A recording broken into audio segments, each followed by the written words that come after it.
Eu tinha esquecido como gravar a vida é difícil, minha gente. Não tem nenhuma roupa aqui pra vestir pra eu gravar isso. Meu Deus do céu. Que horror, que só tem roupa de... Minha bagunça, é um negócio... Minha gente, pelo amor de Deus, preciso de roupa. Isso aqui não é minha roupa, cadê minha roupa? E aí, galera? Eu vou gravar aqui não, acho muito ruim, vocês podem gravar. Eu vou gravar aqui não, acho muito ruim, vocês podem gravar. Eu vou gravar aqui não, acho muito ruim, vocês podem gravar. Agora pode derrubar isso aqui agora, que eu derrubei. Um fogo danado nesse rabo.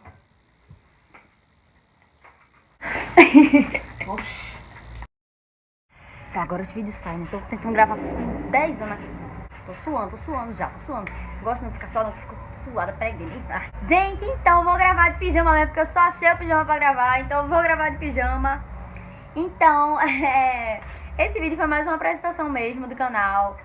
Pra mostrar pra vocês tudo que vai acontecer aqui. Queria agradecer a todo mundo que se inscreveu no meu canal. Foi bastante gente que se inscreveu no canal. Foi 11 pessoas que se inscreveram. E eu gostaria de fazer um agradecimento a vocês, todo mundo que se inscreveu, que deu força, todo mundo que me apoiou e que fez volta, todo mundo que comentou aquele meu post que eu falei que queria voltar ao canal. E esses cachorros ficam latindo, mas ninguém ignora o cachorro, porque essa hora é a hora que o cachorro fica latindo. E eu tava tentando gravar antes, mas amanhã não tava querendo muito não. Todo mundo que me apoiou no Snap, no Facebook. Gostaria de mandar um beijão especial pra Marcele Fernanda, que ela fez a minha capinha do YouTube. Pedro Corvino, que é um amigão meu, ele tem um canal no YouTube também, os dois. Eu vou deixar os links aqui embaixo, é Marcele Fernanda e Porpinando, os canais.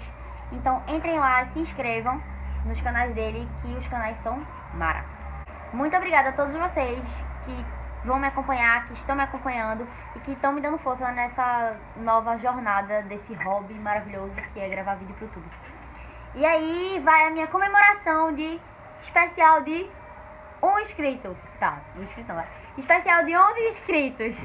Então, tá aí. A gente vai gravar o especial de 1 inscrito, de 11 inscritos. Já tem o bolo aqui, ó, gente. O bolo que eu fiz, tá? Eu fiz o bolo, então vocês já sabem, né? Que tá uma delícia, porque foi eu que fiz. A gente vai fazer...